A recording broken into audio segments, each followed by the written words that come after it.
Hello everyone, welcome to all of you. Chart mind concept के introducing video में आप सभी का जो है मैं वेलकम करता हूं। और इस लेक्चर से, इस पार्टिकुलर वीडियो से हम समझेंगे कि आखिर सीएमसी है क्या, सीएमसी किस तरह से काम करता है, सीएमसी को हम कैसे सीख सकते हैं, सीएमसी के कैसे इंपॉर्टेंट फेजेस हैं, सब कुछ चीज़ें मैं आपको यहाँ पे आज के ये जो लेक्चर्स है, ये जो वीडियोस है, इसमें मैं आपको बताऊंगा। और कोशिश करूंगा कि आपके जो भी डाउट्स हैं वो सारे डाउट्स इस वीडियो से क्लियर हो सकें, है ना। तो सबसे पहले हम थोड़ा सा शुरू से स्टार्ट करते हैं, एक बहुत ही इम्पॉर्टेंट चीज़ से, ट्रेडिंग से। क्योंकि आई होप कि आप ट्रेडिंग करते हैं और आप एक ट्रेडर हैं और आप शायद कुछ अच्छा चीज़ें सीखना चाहते हैं अपने लिए, ताकि आप चार्ट्स को अच्छे से एनालिसिस कर पाएँ, चार्ट्स को अच्छे से पकड़ पाएँ, चार्ट्स को अच्छे से देख पाएँ, जो चीज़ें आपको कॉन्फिडेंस दिलाए और आप उस पर ट्रेड कर पाएँ, है ना। इसीलिए शायद आप ये वीडियो को देख पा रहे होंगे। तो देखो, मैं बोल रहा हूँ कि ट्रेडिंग को समझो कि एक ट्रेडर्स का अप्रोच क्या होना चाहिए और ट्रेडिंग कैसे होती है, इसको मैं बताऊंगा। उसके बाद मैं सीएमसी वगैरह बताऊंगा और फाइनेंशियल मार्केट कैसे काम करती है, ये सारी चीज़ें मैं आपको बताऊंगा। तो पहले तो मैं यहाँ पे बात करता हूँ ट्रेडिंग के बारे में। देखो, ये जो ट्रेडिंग है ना, आप सबको पता है कि ट्रेडिंग एक सस्ते प्राइस को बाई करके एक महंगे प्राइस पे बेचना है। यही ट्रेडिंग होती है कि एक ऐसा सौदा, एक डिजिटल सौदा, एक कॉन्ट्रैक्ट जिसको आप सस्ते में बाई कर रहे हो और महंगे में बेच रहे हो, राइट। तो ये एक फाइनेंशियल मार्केट है, इसमें आप अपना पैसा यूज़ कर रहे हो और ये फाइनेंशियल मार्केट है। अब ये ट्रेडिंग जो है ना, हम ये सोचते हैं कि ये ट्रेडिंग को सिर्फ और सिर्फ चार्ट्स के ब्रेकआउट एंड ब्रेकडाउन, प्राइस के ब्रेकआउट एंड ब्रेकआउट को देख करके ही, मतलब प्राइस सस्ता हुआ तो सेल कर दो, प्राइस महंगा हुआ तो बाई कर लो, देख कर ही हम ट्रेडिंग सीख पाएंगे और ट्रेडिंग ऐसे ही होती है। तो ये सरासर गलत है। ट्रेडिंग का मतलब ही हुआ मैनिपुलेशंस, ट्रेडिंग का मतलब ही हुआ ट्रैपिंग। और ये चीज़ मैनिपुलेशन और ट्रैपिंग होती है आपके इमोशंस को ट्रिगर करके। तो अगर जो आप ब्रेकआउट देख रहे हो, कोई अगर आप ये कोई पार्टिकुलर प्राइस है और प्राइस ऐसे चल के जा रही है, प्राइस यहाँ 100 से उठा और सीधा 200 पे चला गया, जिसने यहाँ पे बाई किया है उसको एक अच्छा प्रॉफिट हो रहा है, तो वो उसको सौदा काटना है। जब उसको सौदा काटना है तो क्या करेगा बताओ? कुछ ऐसी चीज़ें देगी जिससे आपका इमोशंस ट्रिगर हो, कुछ ऐसी चीज़ें करेगा जिससे आपका इमोशंस ट्रिगर हो, ताकि आप वहाँ बाई करो और वो सेल करके निकले। ये बहुत ही बेसिक चीज़ें हैं जो शायद आपकी सोच को बदलने में मदद करेगी, और आगे में भी बहुत सारी चीज़ें बताऊंगा आपको। तो अगर कोई 100 से बाई कर रहा है और 200 पे चला गया और ये चाहता है कि मैं सेल कर दूं, मैं अब इससे निकलना चाहता हूं, तो इससे निकलने के लिए भी अगर कोई फाइनेंशियल मार्केट में 1000 करोड़ का जो मार्केट मेकर्स है, जो बड़े प्लेयर्स हैं, जो इंस्टीट्यूशनल्स हैं, जो हेज फंड है, जो बैंक्स हैं, उनको 1000 करोड़ की सेलिंग करनी है। जब 1000 करोड़ की सेलिंग करनी है तो उनको 1000 करोड़ का लिक्विडिटी भी चाहिए, सप्लायर्स जो बायर हैं वो चाहिए, ताकि ये सप्लाई कर पाए। मतलब अगर ये 1000 करोड़ की सेलिंग करना चाहता है तो 1000 करोड़ की बाइंग चाहिए। तो 1000 करोड़ की बाइंग कौन देगा? 1000 करोड़ की बाइंग कौन देगा? ऐसी बात है, रिटेल देगा। और रिटेल को ट्रैप करना बहुत आसान है, उसके इमोशंस को ट्रिगर करना बहुत आसान है, क्योंकि रिटेल के पास ना तो उसका खुद का कोई टीम है, ना ही कोई अच्छा मेंटोरशिप है, और ना ही उसके पास कुछ अच्छा एक्सपीरियंस है, ना ही उसके पास कुछ बड़ा सा सेटअप है जिससे वो सारी चीज़ें कर पाए, ना ही टीम वगैरह है, ना फंड है। वो जैसे मार्केट चाहेगी, जैसे मार्केट चलाएगी, जैसे उसने बुक में पढ़ा है, जैसे उसने यूट्यूब पे देखा, वैसी चीज़ें करेगा। वो क्या करेगा कि मार्केट में ब्रेकआउट पे चला जाएगा, है ना। आपने 1000 करोड़ का लिक्विडिटी दे दिया। जब आपने 1000 करोड़ का लिक्विडिटी दे दिया तो मार्केट, ये सप्लायर्स यहाँ से आउट हो जाएंगे और आपको बाहर कर देंगे। तो ये ब्रेकआउट भी एक ट्रैप है और ब्रेकडाउन भी ट्रैप है। लेकिन सवाल ये है कि सर आप भी कह सकते हो कि बहुत बार तो मार्केट ब्रेकआउट्स के बाद चलता है, तो देखो बहुत बार चलता है वो बात सही है, लेकिन जिस झूठ को जितनी बार दोहराया जाता है ना, वो झूठ आपको सही लगने लगता है और आप उसी ब्रेकआउट एंड ब्रेकडाउन पे बहुत बार ट्रैप हुए हो, लेकिन आपको वो सही नहीं लगता है। जो एक दो बार आपने पैसा बना लिया है, चार पाँच पाँच बार पैसा बना लिया है, तो आपको अच्छा लगने लगता है। इसलिए अच्छा लगता है कि वो झूठ लोगों ने इतनी बार दोहरा दिया है, बुक्स ने इतनी बार दोहरा दिया है कि वो आपको सही लगने लगता है। और आप हमेशा एक ब्रेकआउट पे कैसे ट्रेड करना है ये स्ट्रैटेजी को सीखने के लिए भागते हो। हर दिन एक नया रूल सीखते हो, हर दिन एक नई स्ट्रैटेजी सीखते हो, और फिर आपको एहसास होता है कि नहीं, कुछ ना कुछ आप में ही कमी है। देखो आप में कोई कमी नहीं है, आपको ऐसी चीज़ें दी गई है, ऐसी चीज़ें आपको सिखाई गई है जिससे आप जो है गलतियाँ करो। क्योंकि जब तक आप लॉस नहीं करोगे, जब तक आप ट्रैप नहीं होगे, तब तक दूसरे के पॉकेट में पैसा नहीं जाएगा। मैं खुल के बोल रहा हूँ, जब तक आप पैसे लूज नहीं करोगे तब तक दूसरे के पॉकेट में नहीं गिरेगा। और ये भी याद रखो, यहाँ से लॉस से याद आया कि 60% जो पीपल हैं, 90% जो पीपल्स हैं, इसमें से 90% वो लोगों में से 60% ये लोगों की बहुत नीड है कि ये लॉस करे, ये माइनस में रहे।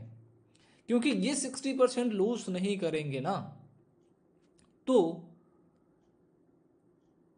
एक प्रो ट्रेडर का और एक बिग प्लेयर्स का, मार्केट मेकर्स का जेब नहीं भरेगा और मार्केट नहीं चल पाएगी। लिक्विडिटी की कमी, वॉल्यूम्स की कमी, मतलब मार्केट एक कैश फ्लो पे चलता है, लिक्विडिटी पे चलता है।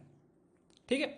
और रही 30%, ये 30%, 90% लोग जो लूज करते हैं, उसमें से 60% की नीड है। 30% जो लोग हैं ना, ये लोग हैं स्ट्रगलर, जो सीख रहे, लर्निंग फेज में है, जो ज़्यादा ना लॉस करे ना प्रॉफिट करे, बस सीख रहे प्रोसेस में। शायद आप भी 30% में हो।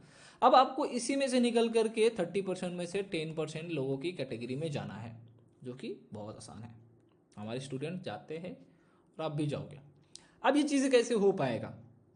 ये चीज़ें हो पाएगा एक सही नॉलेज से और एक सही गाइडेंस से। मैं आपको ये भी बोल रहा हूँ कि आपको कोई 2 साल, 4 साल, 5 साल, 2-3 साल मेहनत करने की ज़रूरत नहीं है। क्योंकि मैं जानता हूँ कि कोई भी आपको बोल देता है कि कितने दिन में, किसी से भी पूछोगे कितने दिन में मैं ट्रेडिंग सीख सकता हूँ, तो लोग नॉर्मली रेंडमली बोलते हैं कि 4 साल 5 साल देना पड़ेगा। देखो ऐसा नहीं है, ऐसा बिल्कुल भी नहीं है।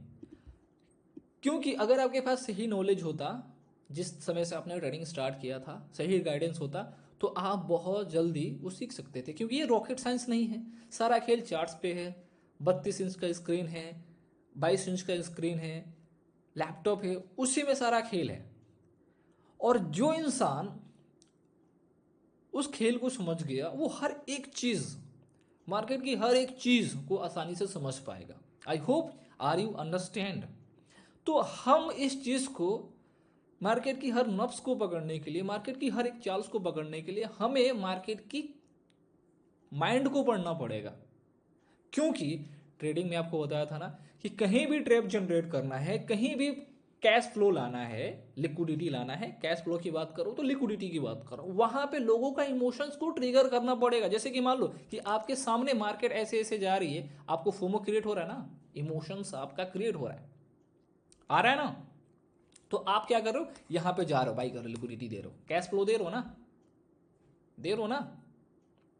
तो आपको अगर बाई करने वाला बनना है तो आपको यहां पे बाई करना है। अगर आप यहां पे गेम समझ गए तो यहां पे आपको कोई फोमो तंग नहीं करेगी। क्योंकि आप ऑलरेडी जो स्ट्रक्चर बुलिश बना है, इस स्ट्रक्चर में बॉटम पे बैठे हो, ऊपर से मार्केट गिर रही है, आप फोमो नहीं जाओगे, आप यहां पे बैठे हुए हो। क्यों? नॉलेज होगा तो आप यहां पे बैठे होगे, और आपको यहां पे फोमो नहीं आएगा क्योंकि ऑलरेडी आप बैठे हुए इस स्ट्रक्चर्स में। तो स्ट्रक्चर्स में ट्रेड करने में और स्ट्रक्चर पे ट्रेड करने में बहुत डिफरेंस है। और जिस दिन अगर आप स्ट्रक्चर में ट्रेड करने लगे, उसी दिन आपकी साइकोलॉजी बेटर से बेटर हो जाएगी, बेस्ट से बेस्ट हो जाएगी।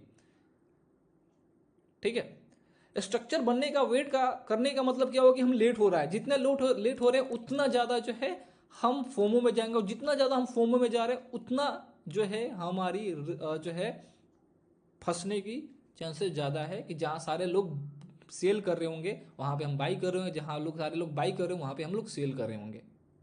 समझो, तो एक सही नॉलेज आपके पास रहेगा तो बॉटम और टॉप पकड़ोगे तो आपकी साइकोलॉजी तंग नहीं करेगी, कभी भी नहीं करेगी। मैं लिख के देता हूँ, जिस इंसान के पास अपने पास नॉलेज है, अच्छी साइकोलॉजी है, नॉलेज के पास अपने आप साइकोलॉजी सही हो जाता है, मैं मानता हूँ। अगर आपके पास नॉलेज है तो साइकोलॉजी ऑटोमेटिकली सही हो जाएगा। कोई भी जड़ी बूटी नहीं है, बस चीज़ें आपको समझ में आनी चाहिए। तो चार्ट माइंड कॉन्सेप्ट जिसको मैंने बनाया है, आप लोग यूट्यूब पे लाइव थोड़ा बहुत उसकी हल्के देखते होंगे, तो मैंने कोशिश करा है कि चार्ट माइंड कॉन्सेप्ट को एक सही दिशा से, एक सही तरीके से, एक सिस्टम में रह करके इसको सिखाया जाए, बताया जाए। तो चार्ट माइंड कॉन्सेप्ट अगर हम सीखते हैं तो बहुत अच्छे से चार्ट्स की माइंड को पढ़ पाएंगे, बहुत अच्छे से इमोशंस को पढ़ पाएंगे, बहुत अच्छे से मैनिपुलेशन को समझ पाएंगे, बहुत अच्छे से अपने ट्रेड्स को एग्जीक्यूट कर पाएंगे। और साथ ही साथ मैं आपको ये भी आश्वस्त करता हूँ, देखो आपने बहुत सारे कोर्सेज करे होंगे, आपने बहुत सारे वीडियोस देखे होंगे, आपने बहुत सारे कंटेंट देखे होंगे, आपके पास बहुत सारा इंफॉर्मेशन होगा, लेकिन एग्जीक्यूट करने की ताकत नहीं होगी। वो गट फीलिंग नहीं आती है ना, एक हिम्मत, वो नहीं होगी। लेकिन मैं कहता हूँ कि आपको हिम्मत मिलेगा, आपको हिम्मत आएगा, खुद आएगा हिम्मत, क्योंकि आपकी ताकत आपके एग्जीक्यूशन से होना चाहिए, ना कि नॉलेज से, इंफॉर्मेशन से। और मैं भी ये चाहता हूँ कि मेरे जो भी स्टूडेंट है, मेरे जो भी फॉलोअर्स हैं, जो भी स्टूडेंट है, वो भी जो है मेरी इंफॉर्मेशन से खुश ना हो, मेरे एग्जीक्यूशन से खुश हो। जब भी एग्जीक्यूट करे तब भी मैं खुश हूँ। ऐसा नहीं कि आपको जो चीज़ें मैं बता दी आप सीख गए और आप एग्जीक्यूट नहीं कर रहे हो, तो वो ताकत नहीं है मेरी, और ना ही आपकी वो ताकत है। ताकत तब होगी जब आप सीख करके उसको एग्जीक्यूट करते हो, एग्जीक्यूट करते हो तो शायद हम अच्छे से ग्रो कर पाएंगे। एग्जीक्यूट करना बहुत ज़रूरी है, और एग्जीक्यूशंस का भी पावर आता है एक सही नॉलेज से, एक कॉन्फिडेंस आता है एक सही नॉलेज से। जिस दिन जिस सेटअप पे आपके भरोसा नहीं है, ट्रस्ट नहीं है, आप कितना भी नॉलेज आपको लग रहा है कि अच्छा है after after market, before market, तो कितना भी आपको लग रहा है कि नॉलेज सही है, बढ़िया है, लेकिन आप उसको इम्प्लीमेंट नहीं कर पाओगे। वो कसक नहीं चाहिए कि ये शायद फंस सकता है, वो कसक नहीं चाहिए। तो नॉलेज ही सबसे बड़ा हथियार है। साइकोलॉजी अपने आप सही हो जाएगा, एग्जीक्यूशन करने का पावर अपने आप आ जाएगा, वो खुद आपको एहसास होगा कुछ दिनों के अंदर, है ना। तो हम लोग, मैं यहाँ पे सीएमसी को इंट्रोड्यूस कर रहा हूँ कि सीएमसी में क्या सीखेंगे, कैसे सीखेंगे, आखिर सीएमसी है क्या, किसके ऊपर बेस्ड है ये, है ना। तो देखो, CMC chart mind concept purely technical और साइकोलॉजी का एक मिक्सचर है, एक बैलेंस मिक्सचर। आप देखो हर जगह आपने अभी तक, मैं 110% कह सकता हूँ कि आप अभी तक सिर्फ और सिर्फ मूवमेंट पढ़े हैं। साइकोलॉजी से कोई मतलब नहीं रहता है, साइकोलॉजी उतना लोग बताते नहीं है, साइकोलॉजी बहुत ही लोगों को टफ लगता है। लेकिन मुझे लगता है कि साइकोलॉजी कोई टफ नहीं है, और साइकोलॉजी से ही सारा गेम ऑपरेट होता है। तो हमें साइकोलॉजी पे ही फोकस करना है। जिस दिन हम साइकोलॉजी को समझ गए तो हम लोग ट्रैपिंग से बच जाएंगे, ऑटोमेटिकली हम एक अच्छा ट्रेडर